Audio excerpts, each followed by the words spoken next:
Welcome to the Warrior One podcast. My name is Ben Wiggins. I'm the co-host of the show, and it is my pleasure to reintroduce the host, the superintendent of Tuloso Midway ISD, Dr. Rick Fernandez. How you doing? I'm doing great, but you know what? You started with a WWE introduction, and I thought I was going to get that, so I was waiting for the championship intro. But that's okay. Maybe, ladies and gentlemen, boys and girls, children of all ages. That's more the circus, and maybe that might be more appropriate, the circus one. So that probably hits a little closer to home. Actually, let's leave that. So. No, I'm excited to be here. And as you well know, today we're talking career in tech. We're talking jobs. We're talking what can we do for students. You know, that's my wheelhouse. So couldn't be more excited. There's some really compelling stuff for students and parents. And one of our guests today is Ken Trevino, the president and CEO of Workforce Solutions of the Coastal Bend. Workforce Solutions invests in regional economic success through access to jobs, training, and employer services offered at 8 employment centers throughout the 11-county Coastal Bend region. Mr. Trevino is involved at both the state and national level through the Texas Association of Workforce Boards and the U.S. Conference of Mayors Workforce Development Council Board of Trustees. He also serves on numerous local boards. I'm really looking forward to hearing from Ken about the kind of the work landscape and the development landscape. What are you looking forward to most about the show? Just to get a great understanding of what opportunities are available for our kids and how do I build those? How do I engage our business partners and people like Ken with the knowledge and the expertise? So this is so exciting for me. So it's my wheelhouse, so I'm ready to go. So great guest today, and I'm looking forward to it. We welcome Ken Trevino to the Warrior One podcast. It is my pleasure, our pleasure to have you here. How you doing? Great. Thanks for having me. I appreciate it. It is great to have you here. Ken, what do you think is the most important thing that parents are overlooking right now about secondary education and continuing education beyond high school? Well, I think primarily parents need to understand that there are lots of opportunities in our community. And I think about this region. We cover an 11-county region. There are opportunities beyond just a four-year university style setting. There are lots of jobs right now that are high demand and high paying jobs that require short-term training. And we help connect young people, adults to those jobs. You know, I was thinking as we were setting up for the podcast, skills that kids could have and utilize, and something like setting up their own podcast, doing that for other entities. I mean, how useful of a skill would that be if there's a way to market the podcasting industry? And is that a sector that we need to look at? So, I'm very excited that Ken's here because I always want to know what businesses need, because I feel like we should be aligning what we allow kids to take and the course sequence and how we prepare them based on what the industry is telling us. So very excited to be here and very excited to have Ken share today. Dr. Fernandez, you've mentioned that education often changes slowly and that if programming only reflects tradition, we fail. How is your programming adapting right now based on what you just said? So we've been adapting pretty well, but a lot of it's out of necessity. So you have the pandemic, and then instantaneously districts like Tuloso Midway are now 1-to-1. So all students have laptops, they have the wireless hotspots. And so the technology is becoming more accessible, but how do we continue to utilize it when it's not out of necessity? Do we leverage it in a different way? And I think that as we start working with groups like Mr. Trevino and some of our businesses, I want to pull in their leadership, their wisdom, and what they're going to tell us the future looks like. And I want to try to change our courses based on the future and what the need is. So as of right now, we're gathering information. What does the Coastal Bend need? What industries are here and what industries are coming that are not here yet? So it's more of a fact-finding time period for us right now. I want to open the floor for this one. What do businesses need right now? We've talked a little bit about the effects of COVID and so forth. Obviously, that's one of the biggest changes to the landscape recently. But how else has the landscape changed over the last 10 years? Well, it's changed significantly. And what we're hearing from employers, and I'm glad Dr. Fernandez brought this up because the communication skills, we're hearing employers say we can train young people, adults for the jobs if they have the right credentials, assuming they have the right credentials. But a lot are entering into the workforce without essential skills. We used to call them, Dr. Fernandez, soft skills. Sure, you've heard that term quite a bit, but they become essential skills. Communication is number one in the list. When we do surveys with employers, communication is number one. Teamwork, leadership skills, working in teams. We're finding quite a bit with a generation that's coming up that they don't want to work in teams, that they prefer working solo, and they want to get their direction from themselves. And so that is an issue, and employers are starting to address that they can train up, but the fact is that they really need people walking in with the essential skills from day one. That's interesting because there's been such a push for project-based learning where you're turning the curriculum essentially into these projects through a timeline as opposed to your normal, you're taking a quiz or you're regurgitating information, because the projects are more related to the real world experience where, like Mr. Trevino is saying, you come in with these essential skills and you understand what it is to work with a team and your role within the team and how you can contribute to the overall project at hand. So I think that's going to be very important for us moving forward, because we've always been in an industry and in education trained to, you take the test solo, you complete your work solo. And yeah, we have group projects here and there, but as a whole, we need to think about, all right, the skill demands this. Are we equipping students to be able to do that? In terms of equipping the students, what lessons have you learned from your early time at Tuloso Midway and maybe from your time at Tomball ISD prior to now? What are some of the specifics you've picked up, things that may have surprised you a little bit? Well, surprised and not surprised, but our kids are a lot more innovative and creative than we give them credit for.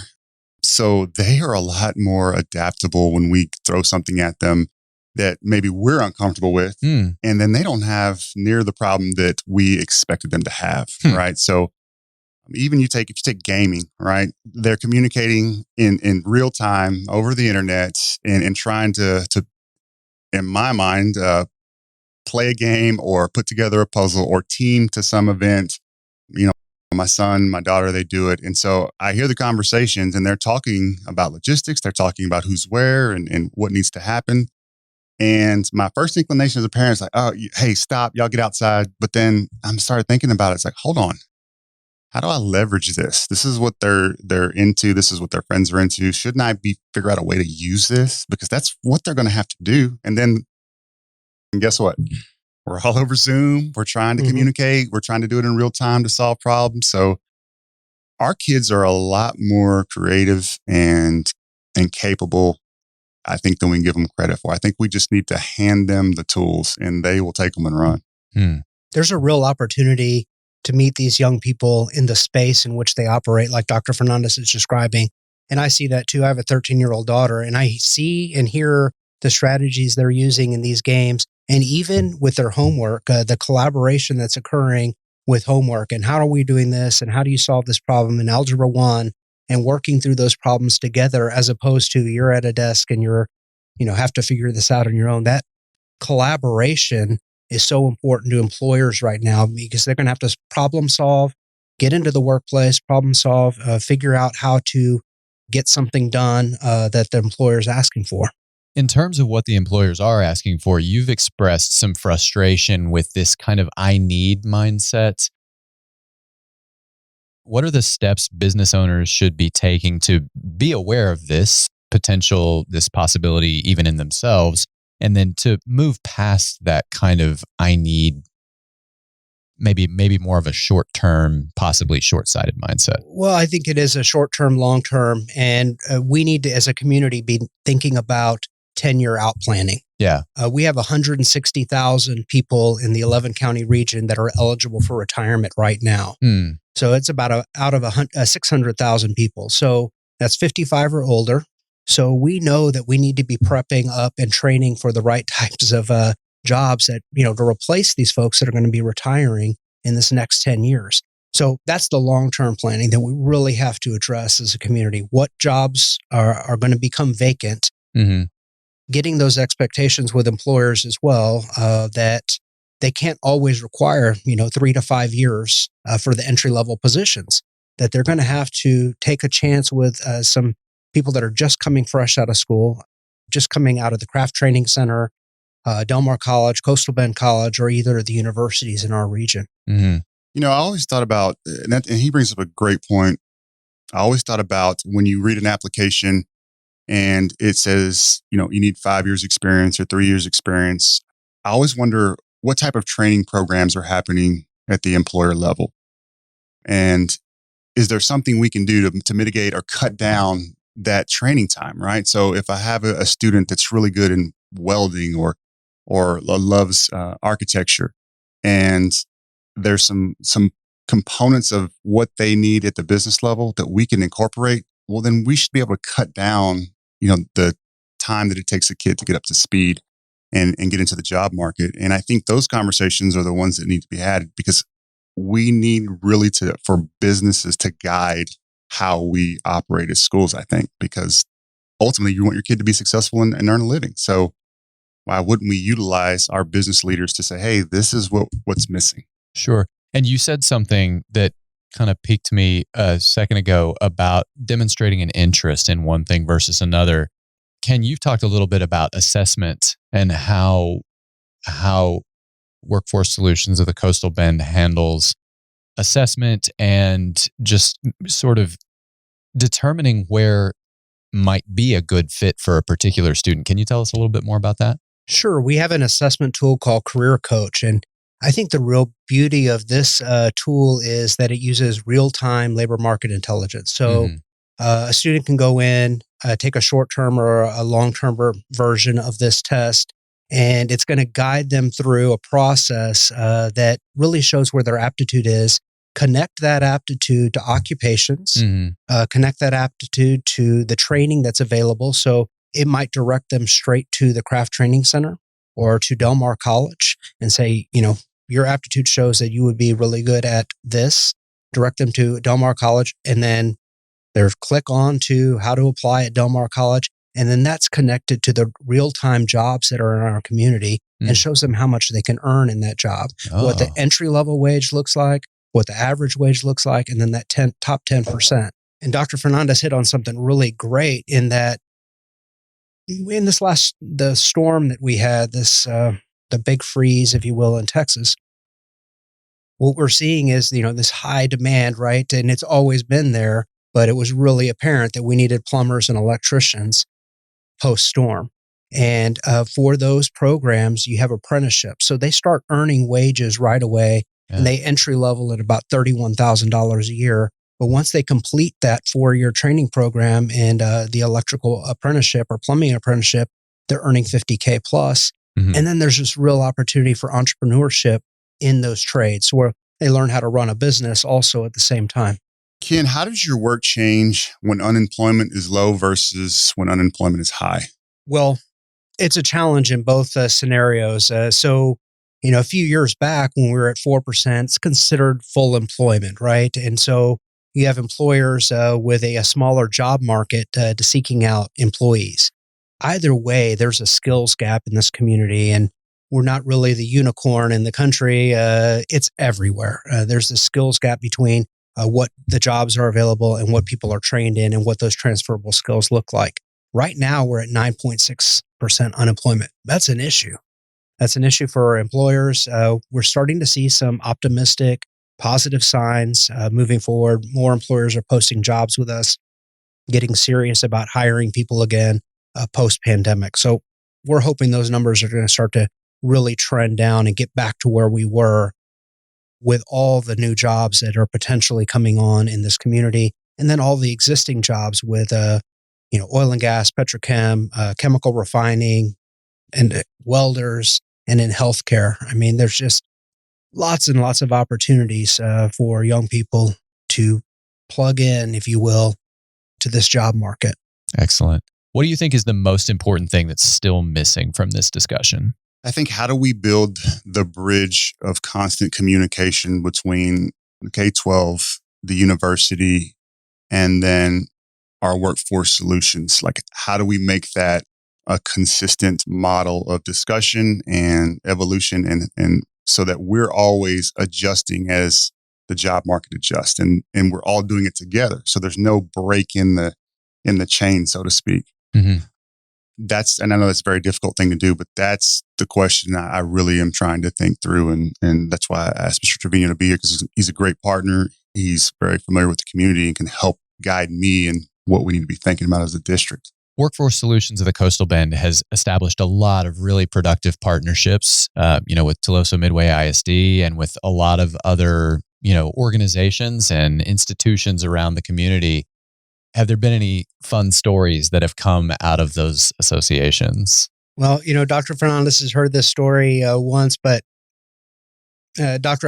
Mark Escamilla with Del Mar College, who's the president there, invited me to be commencement speaker at the ceremony. And I always prepare when I'm giving a speech. I do a lot of public speaking. I always write everything down, have it typed out in big font. Yeah. Because if all else fails, I know how to read, and that's a good thing. And I can always refer back. And I was, for some reason, a little bit, wound up about this presentation. And, all the trustees are there and stuff, and the parents. I felt an obligation, a responsibility to deliver something optimistic. And I got sidetracked from moment one when I realized, and it occurred to me, and I started talking about the fact that I took my first 9 hours at Del Mar College, and I was not a great student. And I asked Dr. Escamilla on the spot, I said, you obviously didn't take a look at my transcript, because I'm not sure if I'm the role model here for these students that have worked so hard to get to this point. Right. And I was turning, he was sitting behind me, and I realized I'm off track immediately on the speech that I had prepared so diligently for. Well, and he was laughing the whole time. He said, no, we saw your transcript. We invited you anyway. we saw a spark in you. We want to give you a chance. Right. We saw your transcript, but no one else will ever see it. We set it on fire. I'm glad it all worked out. Glad it all worked out well. How can our parents, faculty, and administrators keep up with what you're doing? Well, we do have an eNewsletter that we love. It's labor market intelligence. It talks about our child care programs, all the opportunities of where the jobs are, how to achieve those jobs, all of our partners in education, that alignment of those resources between education, training, workforce development, economic development, and in the end game, the jobs that belong to Dr. Fernandez's students. And, one of the stats I wanted to bring up is 29% of people here in the 11 county region have just a high school diploma. 20% did not graduate. So we're close to 50% of our community that has high school or less. Yeah. And that just does not cut it for moving this community forward with all the jobs, unless we want to recruit people from out of town to take these jobs. But that's not what our goal is. Yeah. Our goal is to fill these jobs with the young people, and for the parents to really clearly understand that there's this great opportunity to keep their kids in town. Yeah. And they don't have to go out of town. Maybe they go out like I did, went to university somewhere else, worked in Austin for 5 or 6 years, and then moved back to my hometown where I really wanted to start a family and, put my roots down where they already were and develop that more. And you've talked about how the growth of this particular community is particularly important to you. Your work with disadvantaged youth, can you briefly tell the listeners about your passion for that? Sure. I mean, our target populations include foster youth, and when they age out, there's really nowhere for them to go. So we try to mediate that before they age out of those systems. We're working with disadvantaged youth as part of our main programs, getting them career exploration whenever possible, mentoring opportunities, leadership opportunities, work experience where we pay their salaries with employers. So there's a win for an employer, and there's a win for a young person. And then one of our other target populations really close to my heart is working with young people with disabilities, which may not ever get that shot to go into an employer's office and learn what that's about. And so, our team, again, the good bull is that, we just won an award for working with youth with disabilities. And that's a tough population to serve. And, winning that award through the pandemic and showing that we're willing to go that extra mile, I'm really proud of that and proud of the team for going that extra mile with these young people. Thank you so much for sharing that. Mr. Trevino, do you have any numbers or statistics that would maybe give our parents a better idea of the job market or the need for jobs or education? Sure. I mean, when we talk about the short-term training, I think that that's a really exciting and expanding space. Chemical plant operators are earning $70,000 a year with 2 years of training. Wow. Petrochem plant operators, these are transferable skills, a little bit different, but transferable skills, also 2 years of training for those programs. Welders starting at about $32,000 a year with as little as 6 months. They're supposed to go through a level 2, which is about a year to 18 months, but employers come and snatch them up before they're even getting through that. They get their level 1 and we'll train them the rest of the way, starting at about $32K, quickly moving up to $75K, Wow. and then up to 6 figures once they get the right type of experience and the different types of welding that are available. And then a lot of them become entrepreneurs and start their own companies because there's so much work from the downstream oil, gas, petrochem, and the new manufacturing that's coming on in steel manufacturing and plastics manufacturing. Superb. This has been eye-opening for me. Dr. Fernandez, anything else you want to touch on? I do have some burning questions that were shared with me. A little bit of a lighter touch to this. One of the questions I get the most is, who works on all the wind turbines? There are techs. Okay. And I forget, there's a very specific title. There aren't as many jobs as we had hoped, I think, for those because they're very self-sufficient, but there are wind turbine techs that work in there. And Del Mar College at one point, I'm not sure if they still have it, had a program specific for that. One of my children asked me that, who gets up there and jumps on the blade to make it push around? And I didn't have that answer. So I figured I would come to I can get that answer for you, though. Yes. We have that information. Yes. And I didn't know how to answer that with anything other than I don't know. So yeah, we were looking in some of our kids here in Tuloso Midway and like, what does that take and how do they do that? So very interesting. They're popping up everywhere. And I assume that's going to be a wave of the future, or not a wave of the future, a wave of now, essentially. So we're really investigating that, but I thought that was interesting. My kids noticed that being in the area of all the wind turbines. We want to supply you with all that labor market intelligence. We want to be your partner. We buy this for the community that, it scrapes all this data about jobs and the training to get those jobs and what those salaries are here in our community, not somewhere else, like what they're paying right now for those jobs. And it gives a little bit of predictive analytics of how those trends are going to look in each of the industry clusters.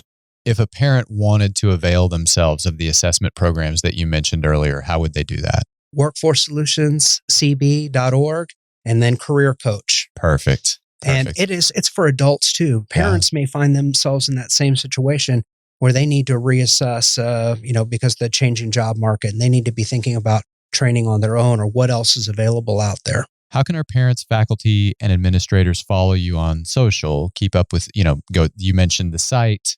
How can they keep up with you guys? Facebook, LinkedIn, Instagram. I mean, I think our Facebook is probably strongest right now. Yeah. LinkedIn is a growing space. I saw that you posted my LinkedIn and I realized I need to go in and do my own update, including photos and everything else. But those are probably the best spaces to follow us. And even going to our website, which is just redesigned, has a ton of information about the different programs, including serving veterans and long-term unemployed folks or people who are looking for assistance in getting the training, because we can pay for training if they qualify. So it would be no cost to a young person who's saying, I really want to go to the Craft Training Center and learn how to become a welder. If they qualify, we actually can pay their tuition, which is a great op. Excellent. And that's WorkforceSolutionsCB.org. What about the Workforce Solutions monthly podcast highlighting an industry around the coastal bend? And I could train up some of our students here to perhaps get to a point where they could run that for you. So I don't know. I commit right now. I'm committed to that. That would be awesome. We would love to talk about that with you. Ken, to steal a question we always ask on the Mays Mastercast over at Texas A&M's Mays Business School, anyone you'd like to send good bull, just some recognition for something good or great they've done? I guess my team, we have an incredible team at Workforce Solutions. It's beyond a job, the culture that we've created, and people are really dedicated and passionate about the work because they know it's beyond what they're, just getting a paycheck and just getting bennies. It's about lifting up this community. And we talk about that a lot, about what the opportunities are for us to lift somebody else up, not only on your team, but in this community. If somebody gets a job, if somebody gets in the right training and lands a job, they're taking care of their family. It's growing the economy. It really can be a life-changing chance for someone. And our team really buys into that concept. So shout out to Workforce Solutions team. Good bull to them. Dr. Fernandez, any good bull from you? Absolutely. My board of trustees, they've been very supportive. The podcast is new to Tuloso Midway, and I believe we're the first in our region. So they've been very supportive in letting us try some new ideas and get some good buzz out there. So I want to say thank you to our board of trustees. And then again, our staff and students. They're the best. So very happy. Superb. What a great discussion with Ken Trevino. It was really a pleasure to hear about kind of the employment landscape and the development landscape, the aptitude landscape, and how parents, students, faculty, administrators can think about all of these things. No, absolutely. And as Ken's talking and sharing some of these facts, my mind just starts working about, do our parents need to know this, or how would we engage for this? And that's a great point. How do we leverage that? So, when you have an opportunity to sit with someone like Ken and hear all the components of our economy in the coastal bend, it just makes me want to work harder and figure out, all right, I've got some work to do, and let's get started on that work. If I had to ask you for if parents, students, faculty wanted to take away one thing from that discussion, what do you think was the most important thing he said?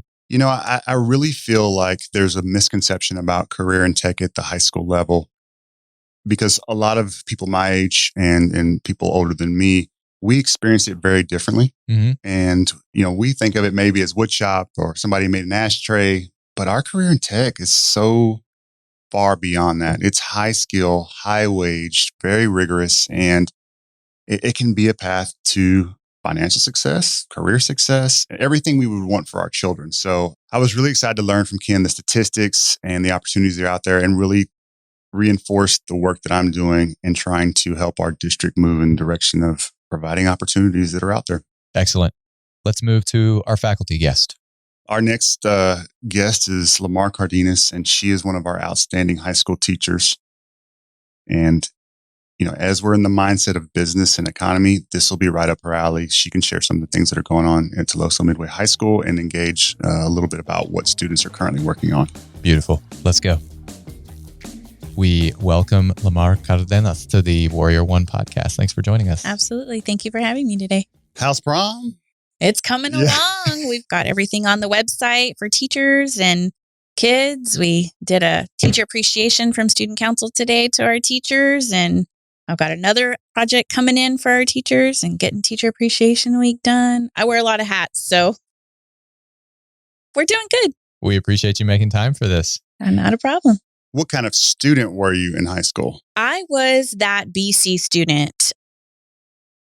Not that I wasn't an achiever. I graduated in 98. I'll tell you how old I am. But we didn't have the courses that the kids can take now, all those dual credits and UT on-ramps classes that we offer our kids now. We didn't have that back when I was in high school. So I did the bare minimum. I did the work program when I was a senior. My mom and dad didn't let me graduate early. So I worked half a day. Back then it was either you worked in the morning or the afternoon, and then you went to school in the morning and the afternoon. We didn't have 4x4 back then. It was your senior year. You needed English 4, government economics, Yep. and then whatever electives. I didn't take extra electives. The kids laugh at me when they say, well, didn't you want to go anywhere else to school? Applied at A&M Kingsville. Stayed home because that's where I'm from, lived at home. What more did I want? I never left. I think I'm doing just fine.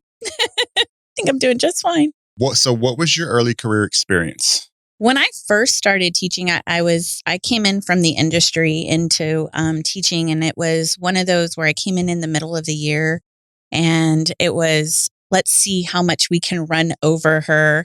I wasn't very young. I was, a little bit older, 25, 26 when I started.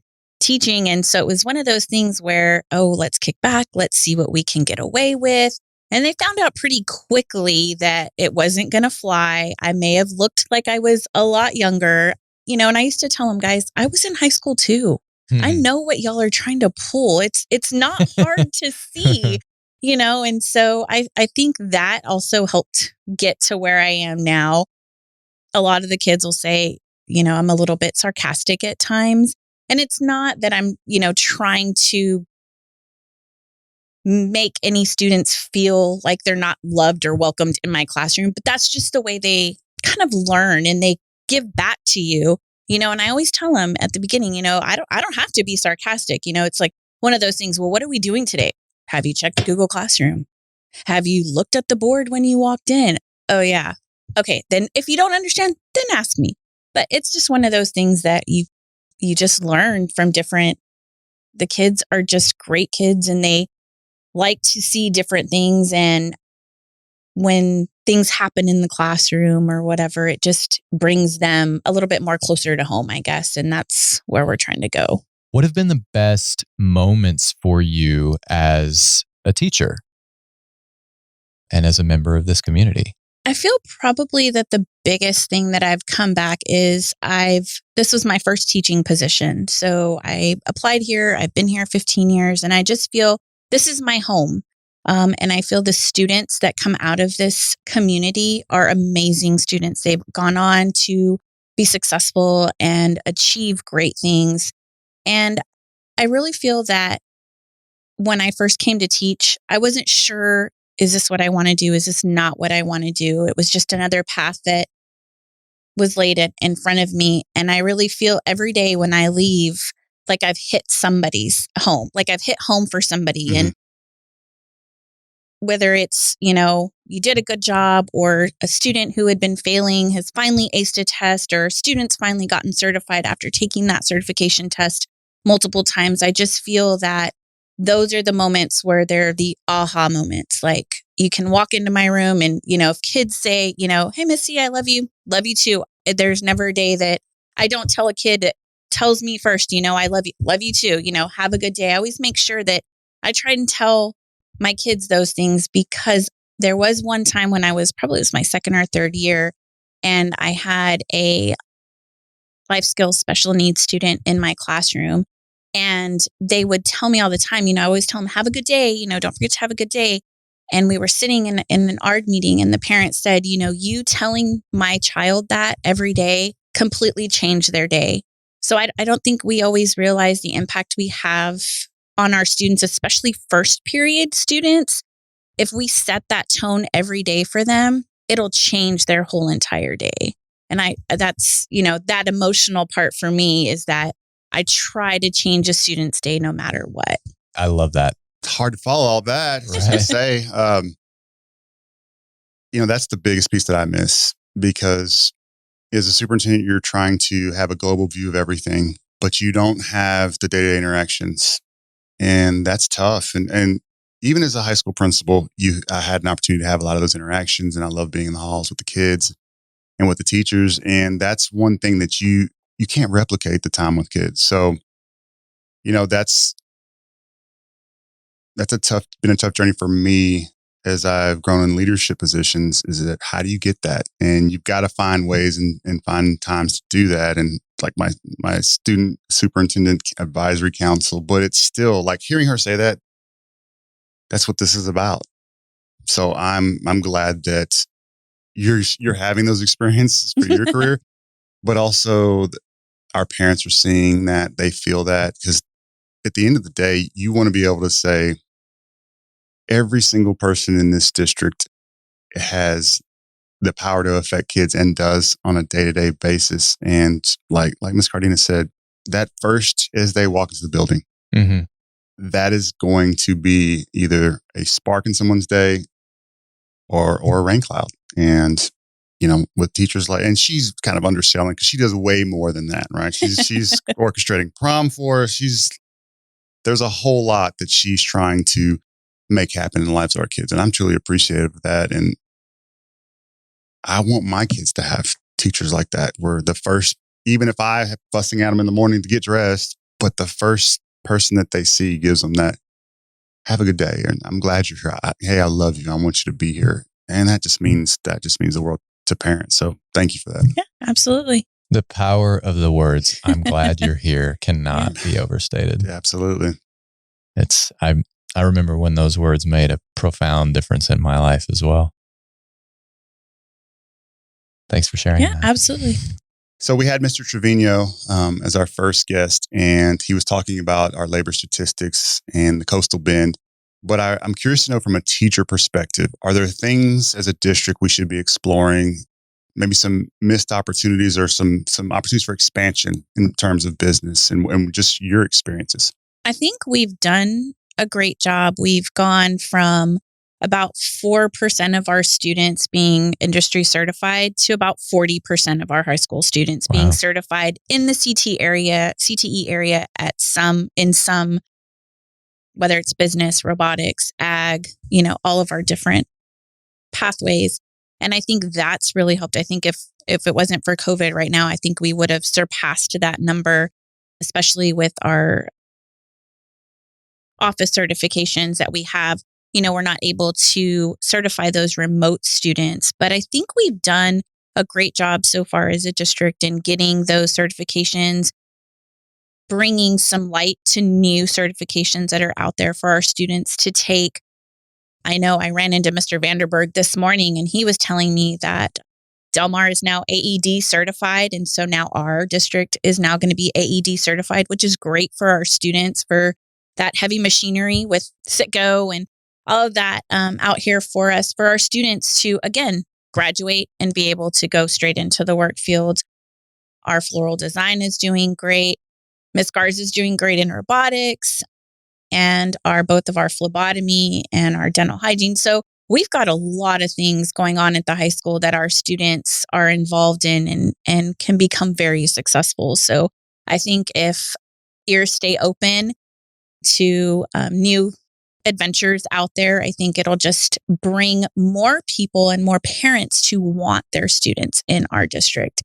We are a district of choice, and we have parents who want to be in our district for these reasons, because there's things that we offer in our district that some other districts don't or can't.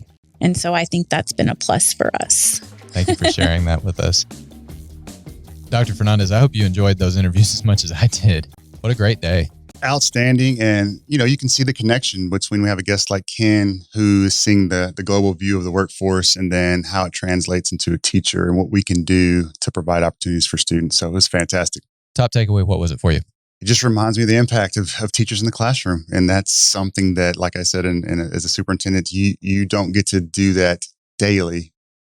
And that's just powerful. So that's why we do what we do. We'd like to remind all our listeners to subscribe to the episode and leave us a 5-star review if you have a moment to do so. It really does help us. So a rating and review would be much appreciated. District socials? As always, we'll post on our district Facebook, and I will be sending clips out on my Twitter. You can get me at TMISD_Dr. F, and we look forward to getting some subscribers. We look forward to you subscribing, and we hope that you'll engage with us over Twitter, Facebook, YouTube. So looking forward to many exciting episodes. Excellent. Thank you, everyone, for listening. Warrior One Podcast out.